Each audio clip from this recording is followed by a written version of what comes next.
hati-hati ya, Dek.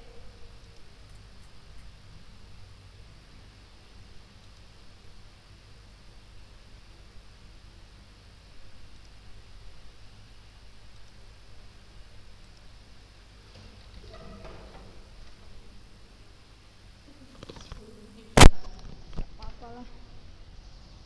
Bismillah, assalamualaikum warahmatullahi wabarakatuh.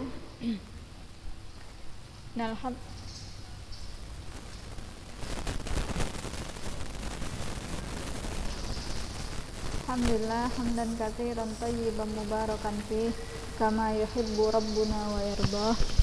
Asyhadu an la ilaha illallah wahdahu la syarikalah wa asyhadu anna Muhammadan abduhu wa rasuluhu la nabiyya ba'da amma ba'du. At-talibat kaifa halukun?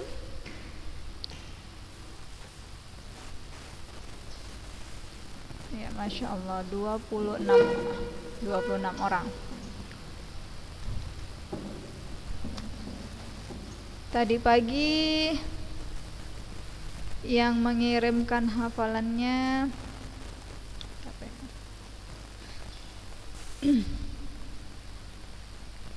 sebentar ya.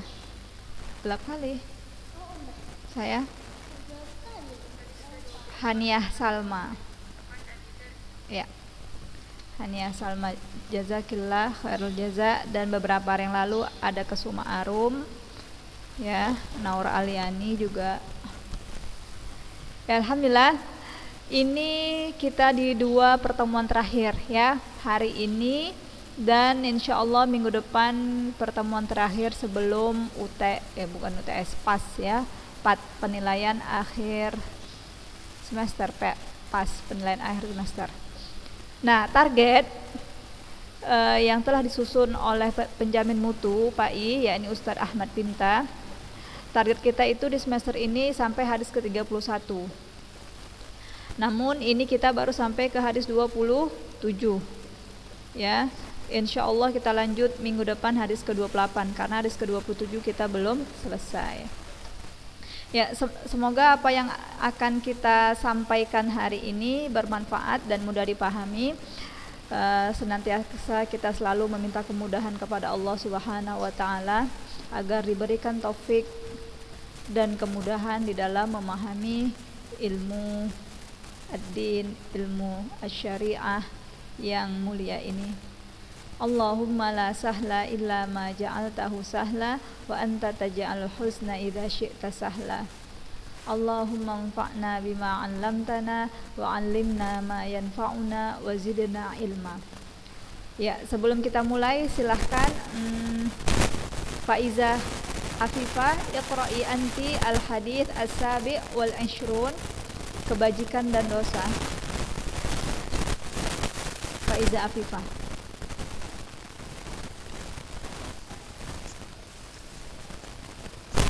Ya.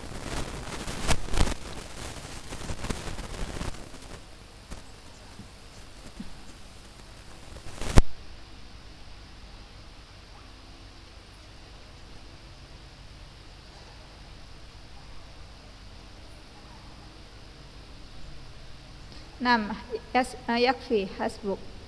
Istamirri Nur Hidayah Ramadhani wa Anwa Bisah Ibn Ma'bad.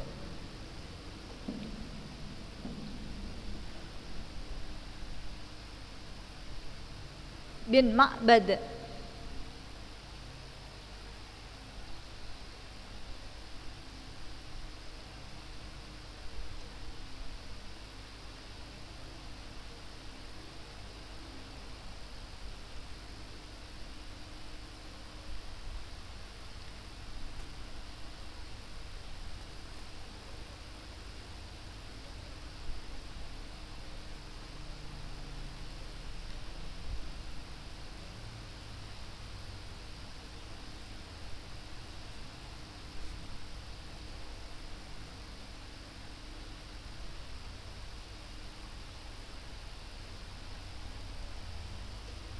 Fi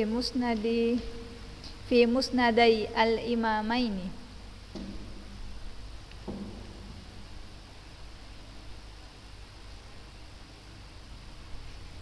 Wad-Darimi bi isnadin hasanin.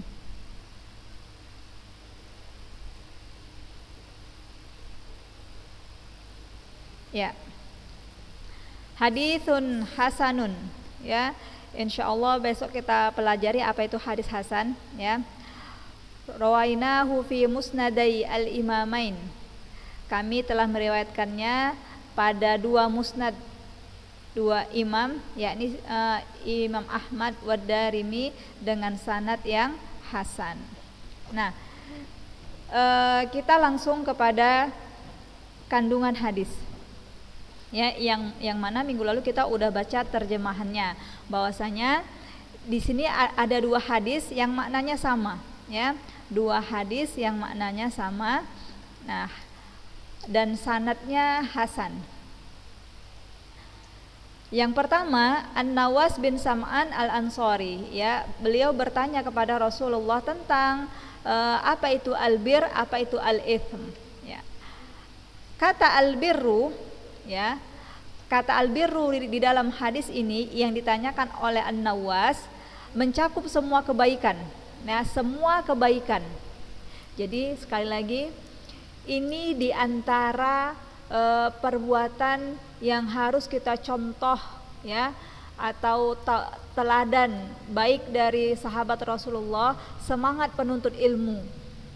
Ya, selalu saja para sahabat itu bertanya dan bertanya apa yang mereka nggak paham, ya, apa yang mengganjal di hati mereka, itu langsung mereka tanya kepada Rasulullah. Dan kelebihannya lagi dari para sahabat, setelah mereka bertanya dan setelah mereka mendapatkan ilmu, itu langsung mereka amalkan. Nah, yang dimaksud albirru di dalam hadis tersebut adalah semua kebaikan, apa saja itu.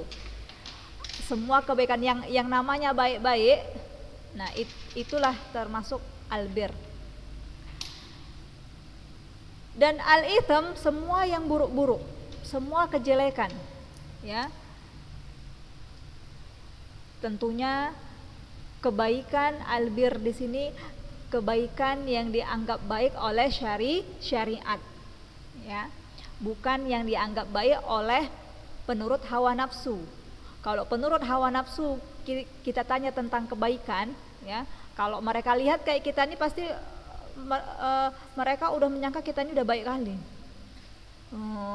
Kayak kalian ini kan udah masya Allah, seperti itu, ya. Pakaiannya udah masya Allah, jilbabnya udah masya Allah, udah ahli surga lah kalian ini. Ada nggak yang bilang kayak gitu sama kalian? Nggak ada. Iya, ini wajah-wajah hari apa ini? Ini hari Selasa atau hari Jumat? Selasa, ya, tapi wajah-wajahnya kayak udah wajah-wajah di hari Jumat, hari Sabtu, kayak gitu, ya. Atau pada belum mandi kayaknya ini. Aprita, Hania Salma gelap, nggak kelihatan. Yasmina Karima cuma jidatnya aja yang nampak. Dwi Delvina malah nggak ada sama sekali. Hanifah Nadia juga nggak ada. Halimah Sa'diyah cuma separuh wajahnya, ya. Albir kebaikan yang dimaksud seluruh kebaikan, namun digarisbawahi kebaikan yang dipandang baik oleh syariat, bukan kebaikan yang dipandang baik oleh pengikut hawa nafsu. Begitu juga dengan al-ithm. Nah, lalu faqala Rasulullah sallallahu alaihi wasallam albirru husnul khuluq, ya. Albirru husnul khuluq. Ma makna husnul khuluq? Ya, atau akhlak yang baik. Wal ithmu ma haka fi sadrik wa karihta ayattali alaihin nas. Sedangkan dosa itu, kejelekan itu, keburukan itu yang membuat hatimu nggak tenang, apa-apa atau perkara yang membuat hatimu nggak tenang, dan karihta an yattali'a ilan nas, yang membuat yang kamu itu nggak suka kalau itu diketahui oleh manusia. Kandungan hadis yang kedua, al-itsm atau dosa mempunyai dua tanda. Ya, nih kalian harus ingat, kita harus ingat, dosa itu mempunyai dua tanda. Apa itu tanda yang pertama? Boleh kalian lihat? Iya, keraguan. Maha kafi sodrik, serta kegoncangan hati. Tanda yang kedua, karihta an yattali'a alan nas, kamu nggak suka itu dilihat oleh manusia. Jadi dua itu aja. Ini tanda dua dosa. Membuat kita ragu, nggak tenang, ya, gelisah, atau kita tenang, kita tentram, kita biasa-biasa aja, tapi kita nggak mau perbuatan kita itu dinampakkan oleh manusia, diketahui oleh manusia. Tapi anak-anak ustazah, ada juga kok orang pelaku maksiat, ya, dia melakukannya biasa-biasa aja, jiwanya tenang-tenang aja, dan dia nggak malu kalau itu diperlihatkan. Bahkan dia sendiri yang mengumbar-ngumbar perbuatan jeleknya itu. Dia melakukannya secara terang-terangan di hadapan manusia. Ada nggak orang yang kayak gini? Ada, dan itu banyak sekali di zaman sekarang.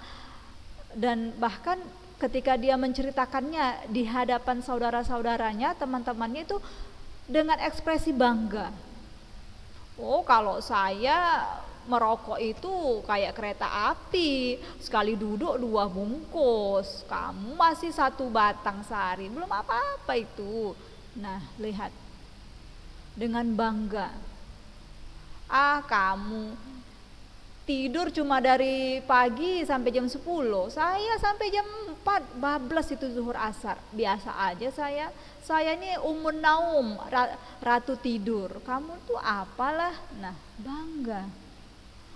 Kamu itu kalau buat dosa jangan nanggung-nanggung. Sekalian aja buka jilbab, jangan pendek, naik, jangan, udah langsung aja nih kayak aku.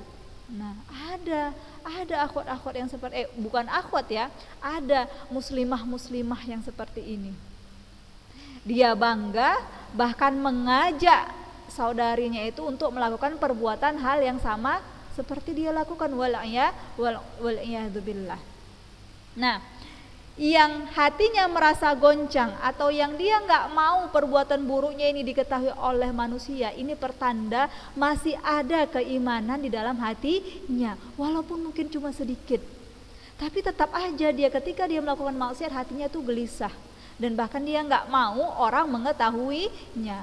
Dan ini masih ada kemungkinan besar dia akan bertaubat.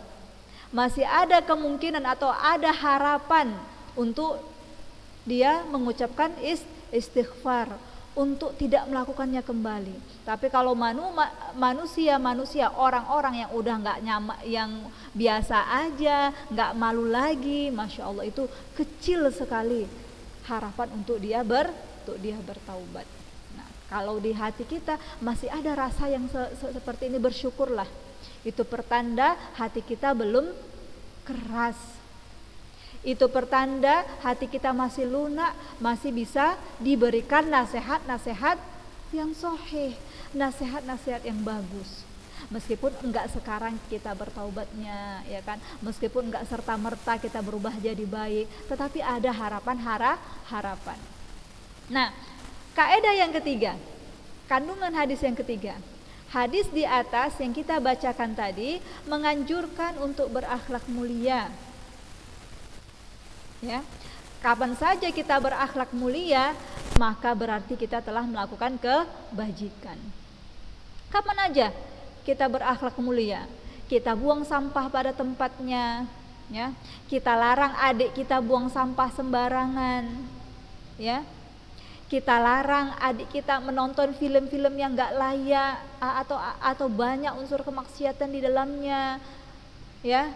Kita larang adik kita main game online karena buang-buang waktu, hafalannya belum mencapai target, ya.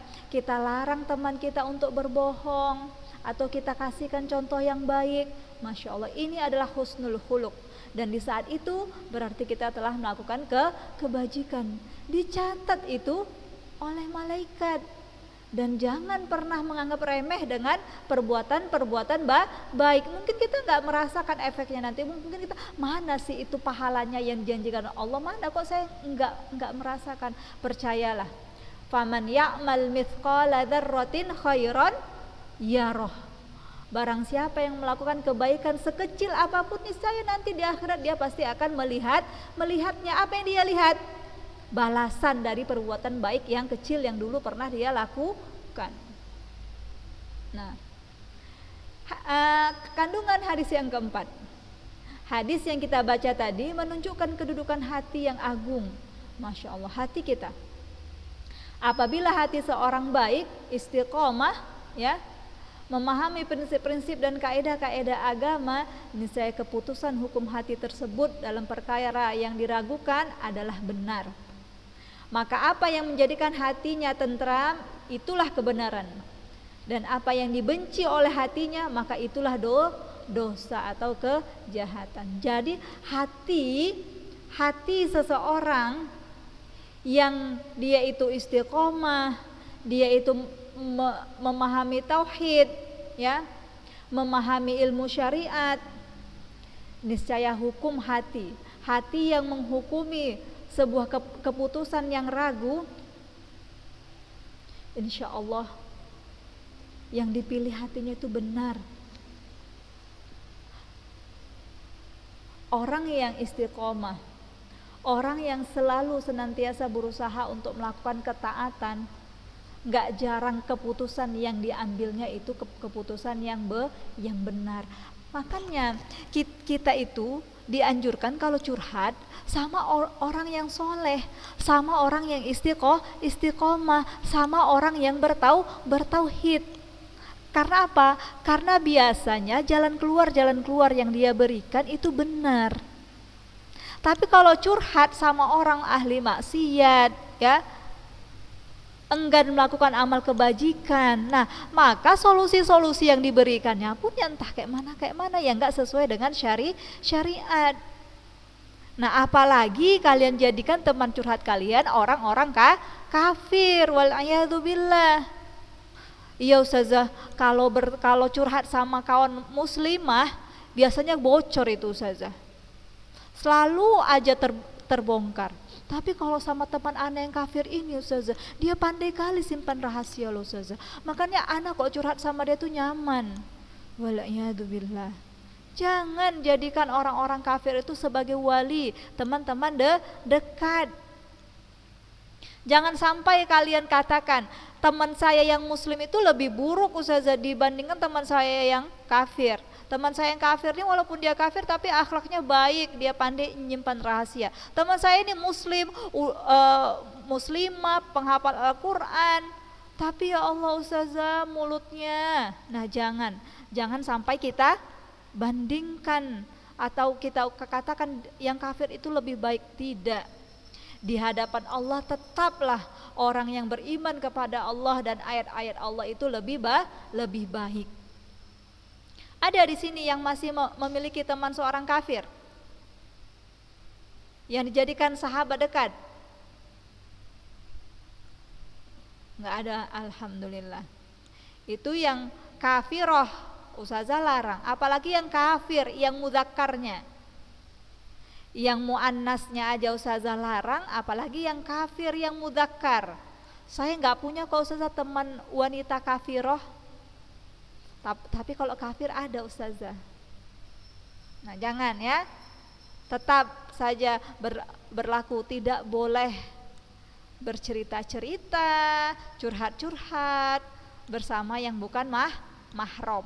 Nah kan dia kafir Ustazah, udah pasti bukan mahram. Kalau bukan mahram itu sesama muslim Ustazah itu tidak boleh. Tapi kalau yang kafir itu enggak ada hadisnya Ustazah. Enggak ya?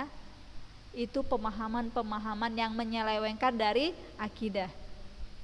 Nah, yang kelima, al-haq wal batil ya, kebenaran dan kebatilan perkaranya tidak akan tersamar bagi seorang mukmin yang memiliki basiroh. Apa itu basiroh? Ilmu dan keyakinan. Jadi seorang muslim, seorang mukmin yang udah belajar, yang dia memiliki ilmu, dia nggak ragu lagi mana yang albir, mana yang al-itham.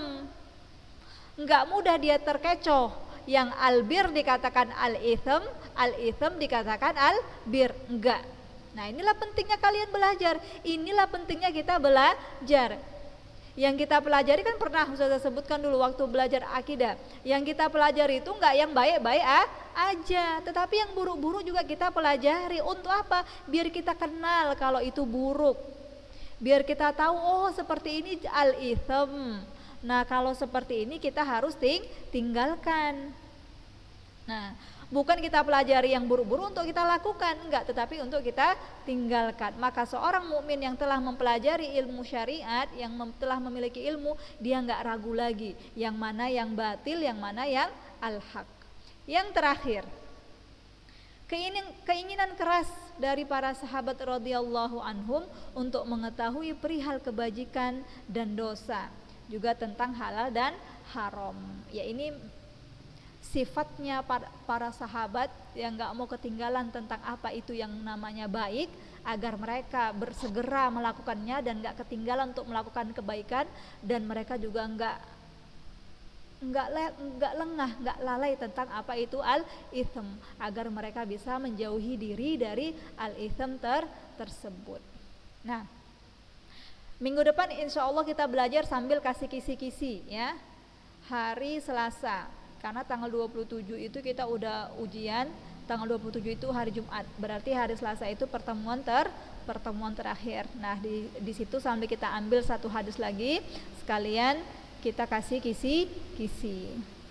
Kalau ujian praktek nanti juga Ustazah kabari melalui grup ya. Dan sebagaimana yang sudah kalian tahu tentang Ustazah ya, insya Allah Ustazah tidak memberatkan kalian dalam ujian praktek maupun ujian tulis, tetapi juga tidak bermudah-mudah. Karena apa? Yang paling Ustazah harapkan dari kalian semua bukanlah nilai semata, akan tetapi pengamalan. Karena yang Ustazah dapatkan dari kalian itu adalah amal kalian, bukan nilai kalian. Kalau nilai kalian ya untuk kalian pribadi ya. Tetapi kalau pengamalan kalian itu untuk kalian pribadi, untuk orang tua kalian, dan Ustazah harapkan juga bisa untuk Ustazah, agar menjadi ilmu yang bermanfaat. Karena apa? Karena kata Rasulullah SAW, jika ada seseorang yang mendapatkan kebaikan dari kamu, maka itu lebih baik dari humrun ni'am, daripada onta merah. Onta merah itu apa? Sebaik-baik kendaraan. Selesai kita, intahaina al-waqt. Semoga minggu depan kita dipertemukan kembali ya. Dan semoga ini, pertemuan ini dan yang kemarin-kemarin itu dicatat oleh Allah sebagai amal kebaikan kalian dan Ustazah. Allahumma amin. Kita tutup dengan subhanaka Allahumma wa bihamdik asyhadu an la ilaha illa anta astaghfiruka wa atubu ilaika. Assalamualaikum warahmatullahi wabarakatuh.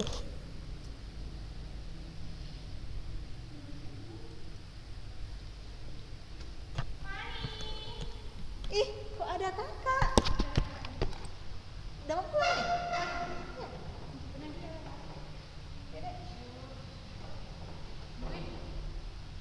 Aduh dek, logam-logamnya mana dek?